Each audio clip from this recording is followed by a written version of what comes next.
I go to a church to listen, it really helps me when the speaker gives a transition. Because sometimes you're going from worship and your heart's in a really vulnerable place, and then it's really hard to just kind of come back and listen to someone preaching at you. And I guess kind of the moment of transition right now is maybe just, I'd like to have maybe a few seconds and maybe just a little bit of prayer, of acknowledging who God is. Sometimes I don't know if you guys have ever noticed, you guys probably have because you guys know me, but sometimes you guys, have you guys ever noticed that I preach with my eyes closed sometimes? It's because I'm a really visual guy. And if I look around, everything will distract me. I'm like that squirrel. That squirrel. So I'm looking here, I'm looking there in a fan. Thailand flag. Vinny looking nice in the back. I'm that guy that's all visual, so sometimes I gotta close my eyes so I can just really focus on what God's ministering to me, what He wants to say. But right now, maybe can we just close our eyes just to kind of do that? Just wherever you are, just close your eyes. And what I like to do sometimes before I'm gonna read the word, worship, is just acknowledge that God loves me. And that God wants to teach me. That the things that are going to encounter me, the things that He's going to minister to my heart aren't to hurt me, but it's to give me life. Maybe I'm going to say some things, or maybe you're going to take some things and you're going to get mad, or you're going to be angry, but just remember that God has no intention of hurting you. The only person that has an intention of hurting you, could be your own self. Your own fleshly desires, maybe even the devil. Working to harm you, to destroy everything that God's been trying to build in your life. And sometimes I got to remind myself of that before I listen to any sermon, before I listen to any word, that God is just really trying to bring me to life, to rebuild these ruins. So Jesus, we acknowledge you today, God. Lord, we put ourselves before you. Lord, we ask that you minister to us. Lord, that you, Lord, may take us through, Lord, what your heart really wanted to say in your word, what your interpretation of this book is.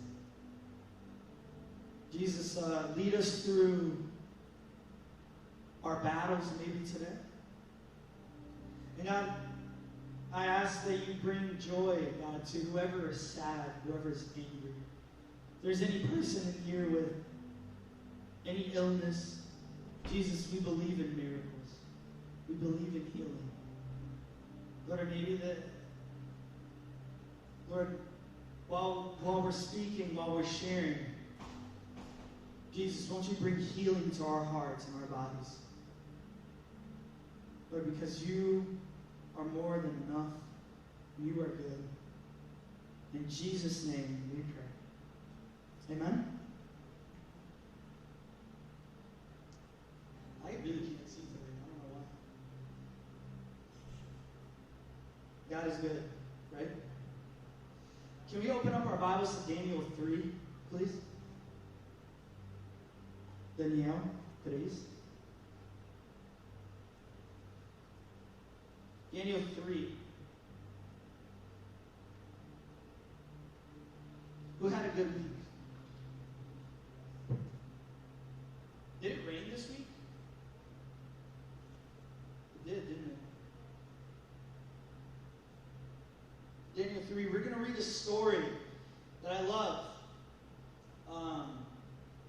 Story that I was going through this week a little bit because of a book that I'm reading, or that I'm hearing, actually, during work. And I was going through this story. That's it, right there. That's the spirit. Okay. That's even more it. So this story is a story about three guys.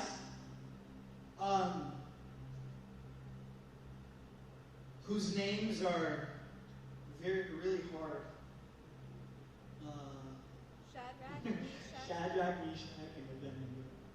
I know their names. I'm not speaking in tongues. I don't even know their Portuguese. Oh, yeah. It's Sadrach. Yeah. Can we all say that on three? Ready? 1, 2, 3. Shadrach, Meshach, and Abednego. Can we say that on three? 1, 2, 3. Shadrach, Meshach, Abednego. You guys are dead. Lord, life. Ready? One more time. Shadrach, Meshach, and Abednego. Okay. So I have a question. Is that D silent in Abednego? Abednego. Abednego.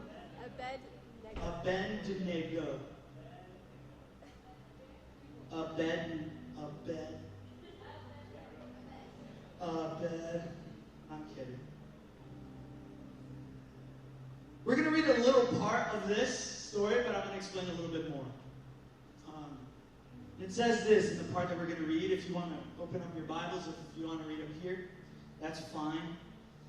But I would absolutely write some of this stuff down in your Bibles. It says this: Shadrach, Meshach, and Abednego replied to him, King Nebuchadnezzar. I didn't want to say it. I wanted you guys to say it. We do not need to defend ourselves before you in this matter. If we are thrown into the blazing furnace, the God we serve is able to deliver us from it, and he will deliver us from your majesty's hand.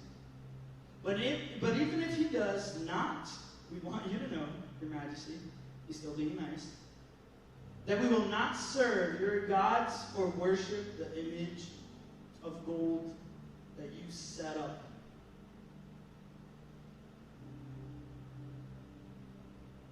For those who don't know this story is kind of taking place after an exile of Israel. So this king right here has brought people in from Israel, has conquered people in from Israel. And he's brought them in to the land of Babylon. And this land is really, really, really known as maybe one of the worst civilizations ever. There was a lot of, prostitution and sex and love of money and a lot of stuff that really didn't exalt God in any way. They were really evil. And actually, even in the end of the Bible, Babylon is really used as a symbol kind of the love of money in Revelation. Kind of the love of worldly things. Babylon was big.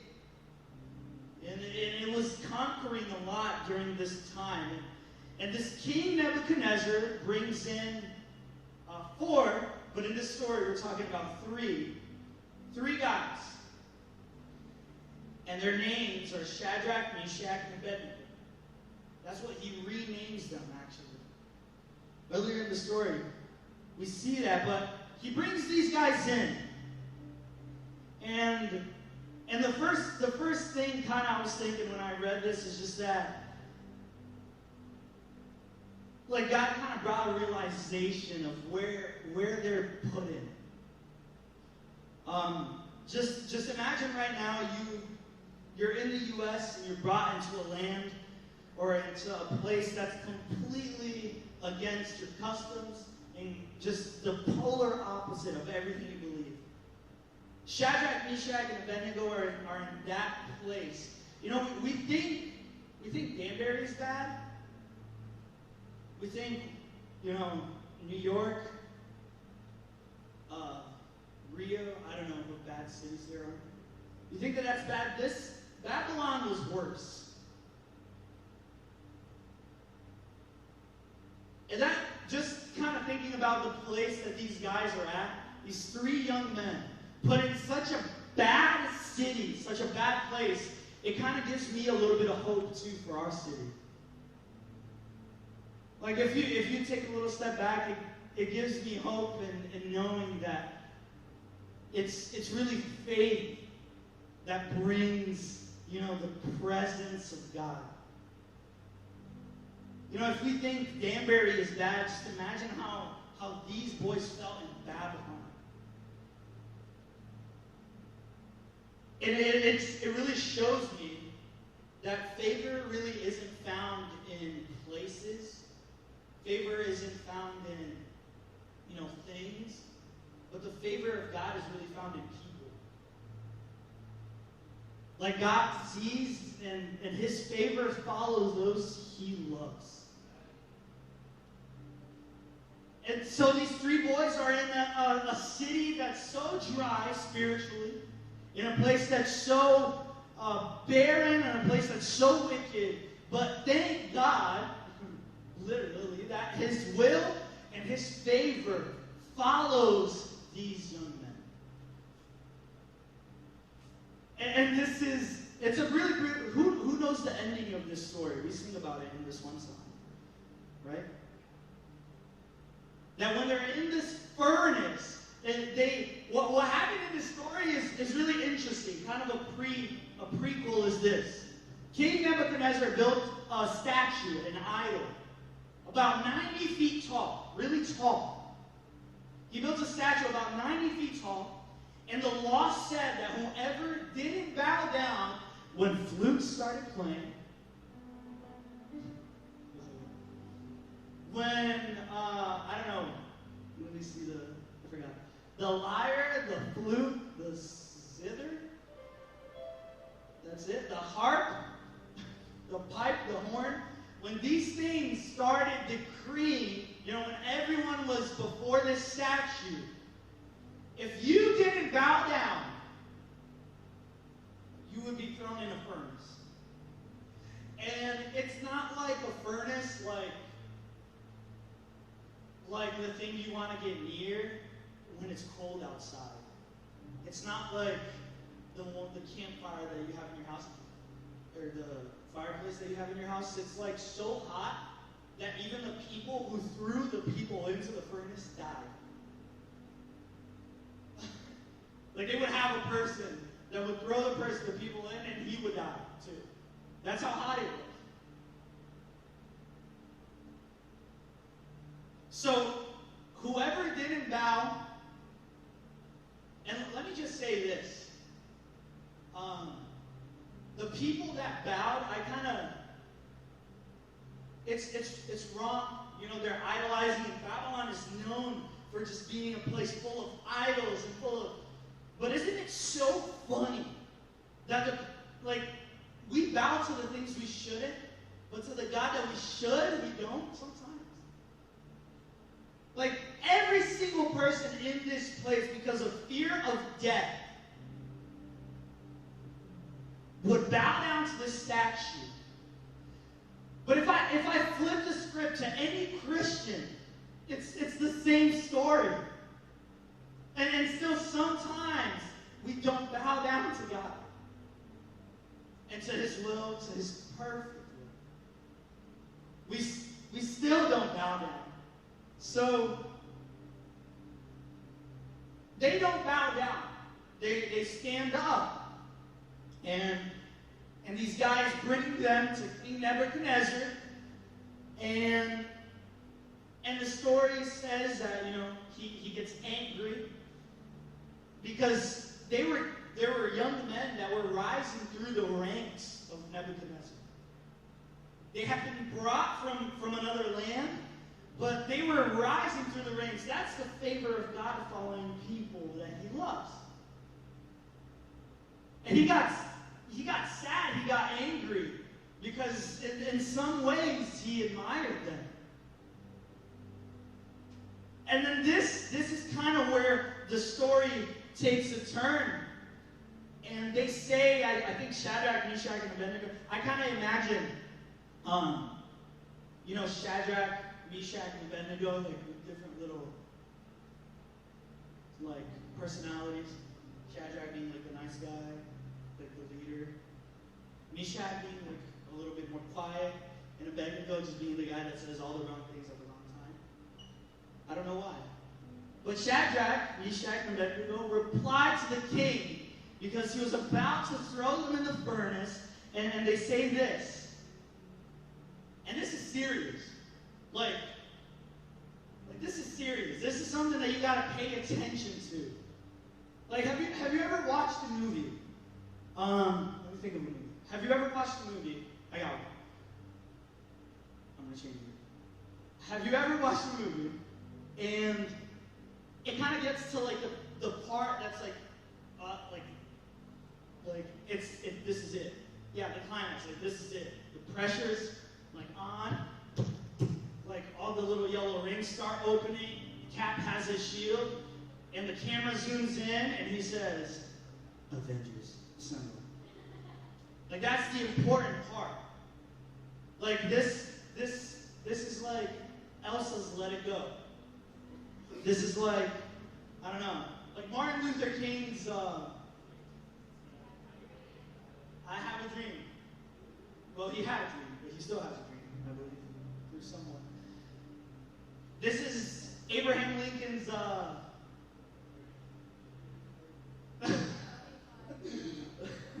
Abraham Lincoln's 407 years ago. Not his Declaration of Independence, Marco. Emancipation Proclamation. What is it? Emancipation Proclamation. Emancipation Proclamation. This is their Emancipation Proclamation. This is their moment. And it's really like a moment. I really like seeing how people react under pressure. Really, like, if you really think about it, right, Nick? Faith is really about not how you behave when God does, but it's how you behave when he doesn't do what you want him to do. Like, faith is really about how you behave when God doesn't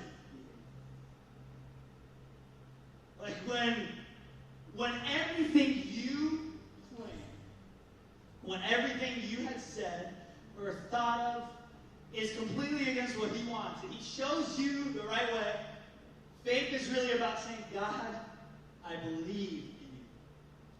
This is their Emancipation Proclamation. And there's 3 things that I want you guys to write down. And they're going to be up there.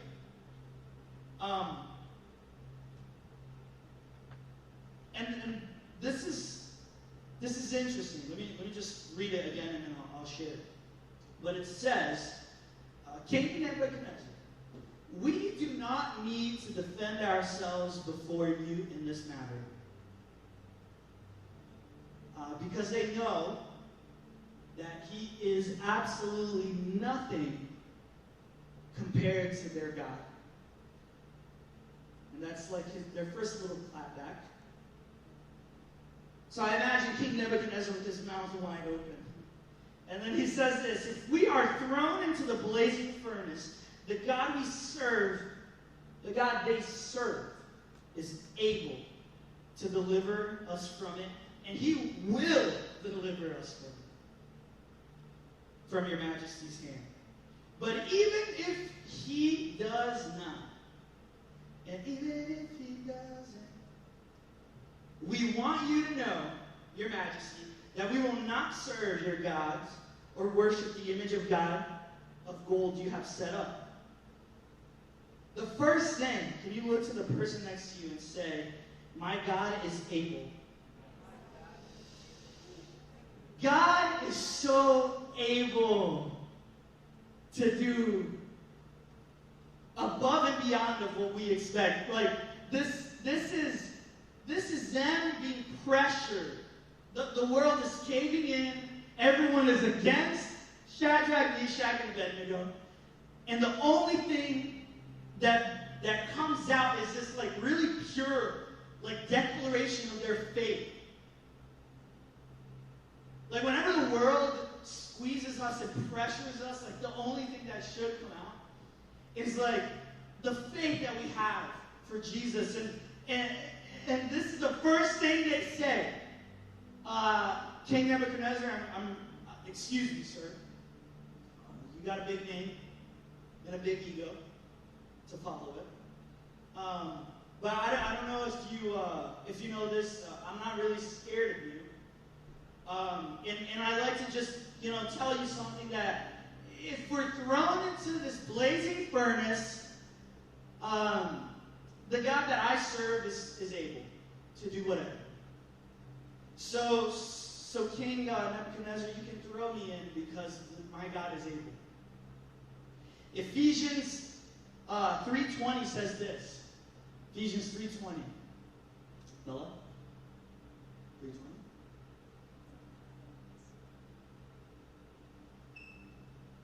No? Okay. Ephesians 3:20.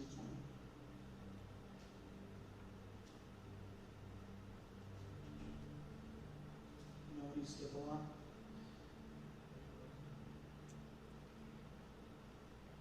It says this, now to him who is able to do immeasurably more than all we ask or imagine according to his power that is at work within us.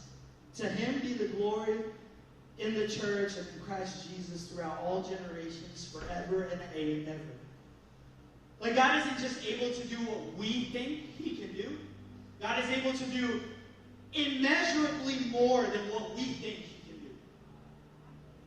So if you think he can save you from a furnace, he's not just going to save you from a furnace. Like he's going to appear in the middle of the furnace. And he's going to dance around the flames. And he's going to show that situation who God is. Like God is able to do immeasurably more than we can even comprehend or imagine. Like if you just put your situation into perspective now. And I say your situation because everyone has to deal with things at all times. Because every time you think you're good, newsflash, you still have to grow. So, if you think that the situation you're dealing with, the struggle, the addiction is big, just remember that your God is able. That my God is able. Amen? And they continue to say this. So if we're thrown into the furnace, the God we serve is able to deliver us from it. But then he says, and he adds, and he will deliver us from it. In verse 17, it says that if you throw us in, he's able to do it, and he will do it. I think it's one thing to know that God is able to do something, and it's another thing to know that he will do it. Like, it's one thing to say, I know that God can heal me. I know that God can do whatever, he wants. Or I know that God can, help me get that raise. I know that God can, help me pass that test. But it's another thing to actually faithfully believe that he will do it. And not only that, the biggest promise of what he will do isn't with, finding a parking spot or passing a test. It's that you will. He says to the robber, today I will see you in paradise. The biggest promise that we have, the biggest, foundation is that God will take us with him. That we will be there with him. That his promises are true. 2 Timothy 2:13 says this. If we are faithless, he remains faithful, for he cannot disown himself. Like, he can't be faithless because his character is to be faithful. And another verse, Isaiah 40, verse 8, not 48. Isaiah 40, verse 8 says this, the grass withers and the flowers fall, but the word of our God endures forever.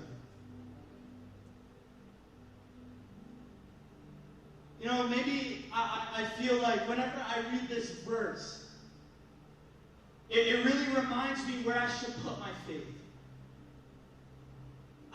I should put my faith in the one who does and the one who will. Because, you know what our problem is, Brennan? You want to know what it is? We put our faith in things that change. In things that pass. In things that die. In things that are like moving cars, moving trains. We put our faith in people. We put our faith in money that is easily spent and easily won. We put our faith in our spouses, who at any given day could leave or could die. We put our faith in things that pass and not in things that endure. And what Jesus really asks, what God really says, is, hey, won't you put my faith in me? Because my word endures forever. Because I'm the same yesterday, today, and forever. Like, think about forever. I don't want to put my faith, Marco, I would never put my faith in you. I mean, I have faith in you. But I wouldn't be solidly found in you. Because I don't know when you're going to leave. I don't know when you're going to die. I don't know when you're going to, go somewhere else. But I 100% can put my faith in God because he is forever. And his word endures forever. His promises are true. So if you've ever received the word from God, if you've ever, in your quiet time or maybe through another person heard someone saying, God is going to change your life. God's going to change your situation. God's going to, change your atmosphere. God's going to change your heart. Please take that and hold on to it. Because he will do it. He's not just able, he will. He will. Have you ever received the word from God and you kind of thought to yourself, man, I know God's able, but I don't think he will. We always fall back on like a pessimistic point of view, but God is just, I feel like just God is looking down on little earth and he's trying to shout, Sergio, I will, bro. Sergio, I will. I know you think I'm able, but I will. Like, I'm going to do it. Like, Gabe, MLB, I will. Like, Gabe, I know you know I'm able, but I will also do it. I can do it. His will is to do it. God is able. God will. And third comes from this, and it's my favorite part. You know, he says, if we're thrown into the blazing furnace, the God we serve is able to deliver us from it, and he will deliver us from your majesty's hand. And then he says this on verse 18.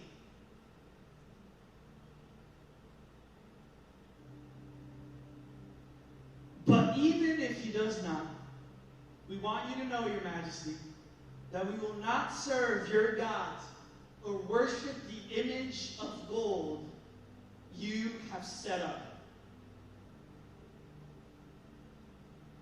You know, the real test of your faith is how you're going to react when God doesn't do what you want. Like these men, I'm pretty sure that they were praying to God. They saw those flames. They saw the guys kind of throwing wood into the flames, and they saw it high. And I'm pretty sure they sent up a quick prayer, and they said, God, I really don't want to go in there. I'm pretty sure. But that's followed by this. They said, even if you do, Nebuchadnezzar, and they're being nice, even, it's kind of like that guy that's, you guys ever met a guy that's barely saved?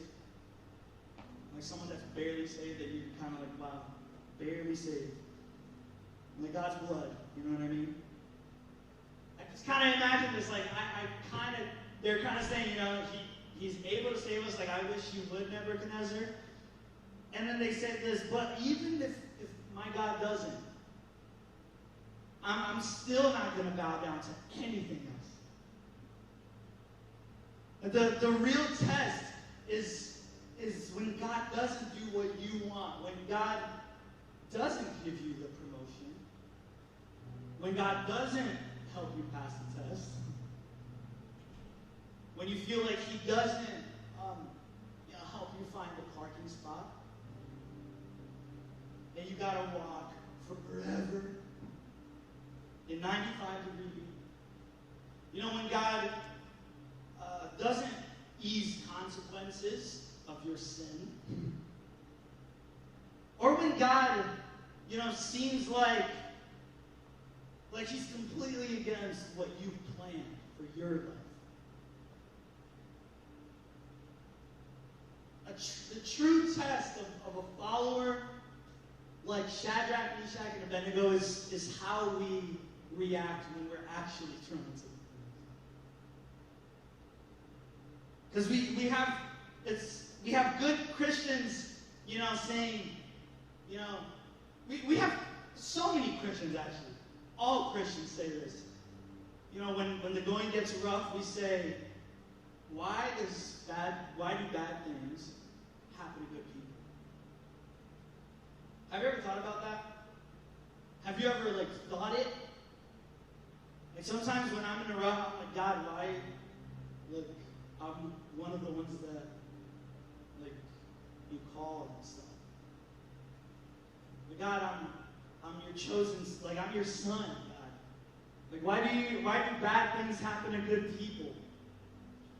But it's different, because God doesn't ask us to have that mindset. God asks us to trust him so much. God asks us to trust him so much that our question and our reaction shouldn't be, why does bad things happen to good people? Why do bad things happen to good people? It should be, what will happen if a good thing happens to a bad situation? What happens if good people happen to bad situations? When you're in a bad place, when you're in a furnace, are you still going to dance? Are you still going to worship?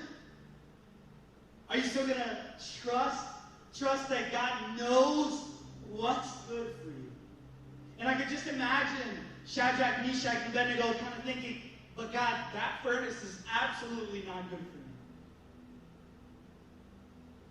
And there, later, we see Look, he says, I see 4 men walking around in the fire, unbound and unharmed, and the 4th looks like a son of the gods. The only thing this man could say after they were thrown into the fire is that there's a 4th person there. And that's the will and the faithfulness that God has for his children. That there's these situations that are going to happen, that he wills to happen for us to grow, for us to change, for us to seek him, for us to have more maybe community with other believers. He does that and he allows that to happen. But he promises that he will be there in the fire too. To walk through it. You know, we don't need a generation of people who will bow down when the going gets rough. We are called to be a generation that believes even if he doesn't. Now, even if he doesn't do what you want. Because we trust that he's good. Because we trust that he's got it.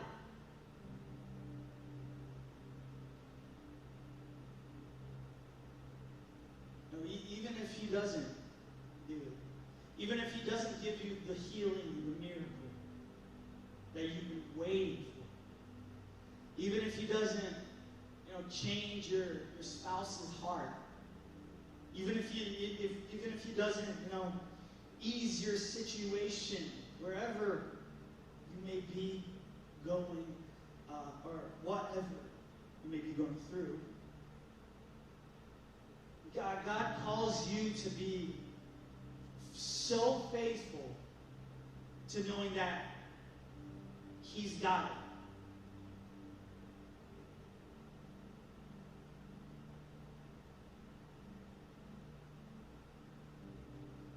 I think we have come in a point in kind of our American Christianity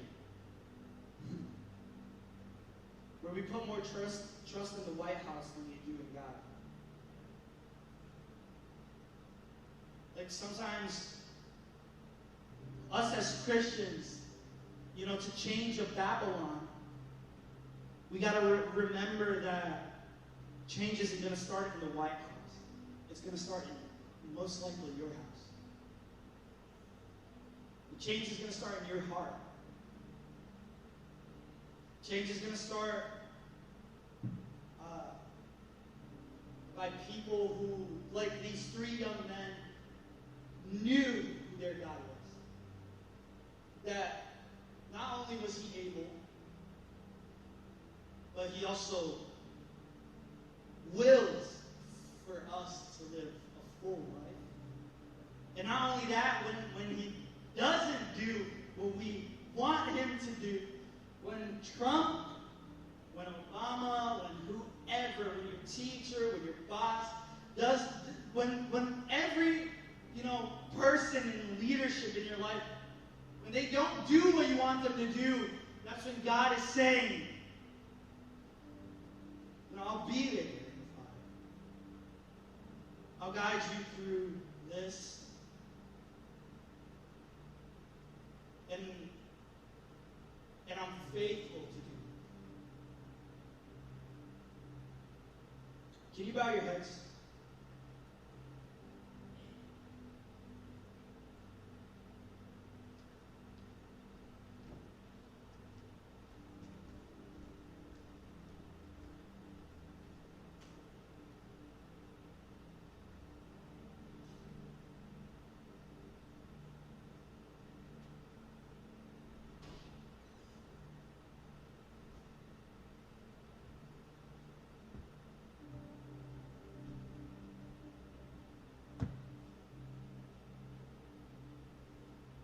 read you guys a verse.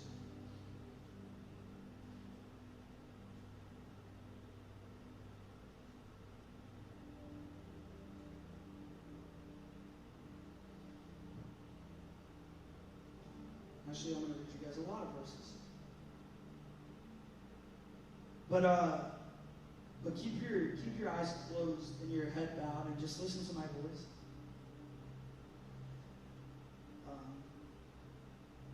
This is a song, Psalm 46, and it says this: God is our refuge and our strength, ever-present help in trouble. Therefore we will not fear, though the earth give way and the mountains fall into the heart of the sea. Though its waters roar and foam and the mountains quake with its surging. There is a river whose streams make glad the city of God, the holy place where the Most High dwells. God is within her, and she will not fall. God will help her at break of day. Nations are in uproar. Kingdoms fall. He lifts his voice, and the earth melts. The Almighty is with us. The God of Jacob is our fortress. Come and see what the Lord has done. The desolation he hath brought on the earth. He makes war cease to the ends of the earth. He breaks the bow and shatters the spear. He burns the shield with fire. And then the psalmist says this, and I want you to pray and meditate on this. The psalmist says, "Be still and know that I am God. I will be exalted among the nations. I will be exalted in the earth." Be still. I'd like to challenge you today with your heads bowed and your eyes closed. That maybe you've been trying to run away from a situation that God's will is really for you to go through it. For you to pass through the fire. For you to be changed and purified. Maybe you've been trying to run away and be, set free from a situation where God's just really been telling you to be still and know that He's God.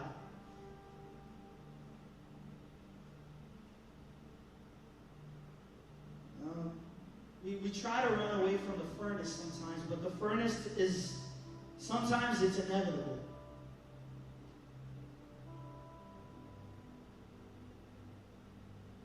But even if He tells you to be still in the furnace, He also reminds you and He wants you to remember that He is God.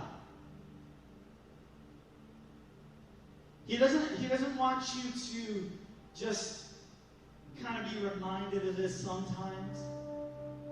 The psalmist says, "Be still and know that I am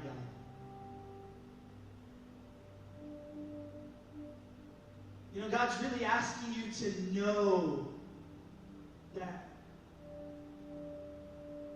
that He's got it. Every situation, every problem. I really like to encourage you today to leave here refreshed. Maybe with a new perspective. Maybe you came here and you felt like you were being thrown in a furnace. And you felt like you were going to burn alive. Like the situation is bigger than anything you can handle. Like this problem, this addiction is way too big. This furnace is way too hot. And maybe, as you're being dragged into this furnace, you're crying out to your God. Maybe I'd like to change your perspective today. Maybe we can trust God in His goodness. That even if, we go in the furnace, God will protect us in that battle. I'd like to encourage you today, if you've come in here and you felt like you were fighting and you were losing this battle. Maybe it was a battle against your sickness. Or maybe it was a battle against a depression. Maybe it's a battle against, a friend or a family member. Maybe it's a battle against, something of your flesh. Or maybe it's a battle against culture, or the world, or the devil himself, it feels like sometimes. I'd like to maybe encourage you to remind yourself that your God is able, that your God will.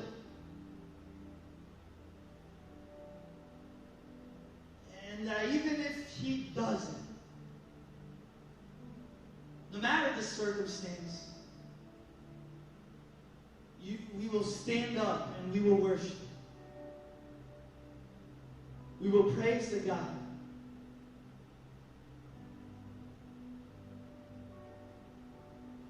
The Lord of Lords.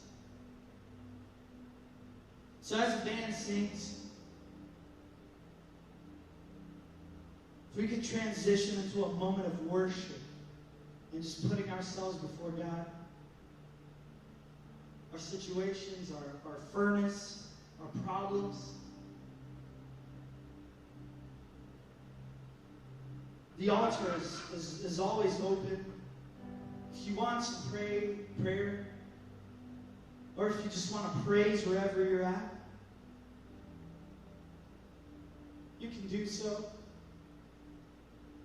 And as the band sings, we're going to have that moment. But before we do that, I'd like to ask everyone to stand up. And if, with every head bowed and every eye closed, I'd like to ask a question. And it's really the question that changes the outcome of the furnace. It's the question that changes it all. If you're here today and you haven't really ever been asked this question, I'm going to ask it. But I want you to know what it means too. So with every head bowed and every eye closed, when I count to 3, if you've never really accepted Jesus into your life, maybe you want to do this today. Maybe you think you have, but your actions didn't change. You stayed the same. Maybe today is a day where God's calling you back to the house of the Father, to the heart of God.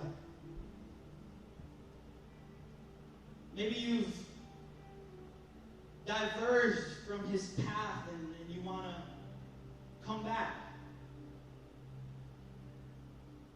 So if you've never accepted Jesus, on the count of 3, if you want to do that tonight, just kind of raise your hand, with your head bowed there. Just so I can see, so maybe I can talk to you, so I can pray with you.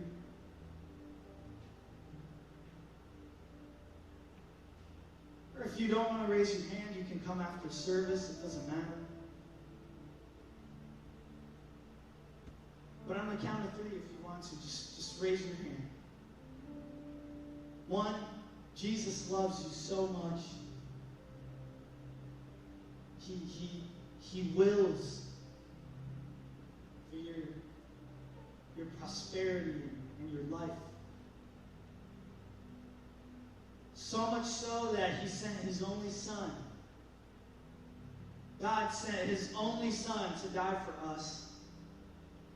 To pick up the pieces of where we left off in the world that we destroyed. And 2, Jesus didn't stay nailed to the cross. He was raised on the 3rd day. And now we have life and life everlasting because of His sacrifice through his blood. And his Spirit lives with us. It lives in us. It fills us and empowers us. 3. If you've never made that decision, maybe you can raise your hand today. Amen. Can we all pray together for those who raise with those who raise their hands? Everyone together say, Jesus, I love you.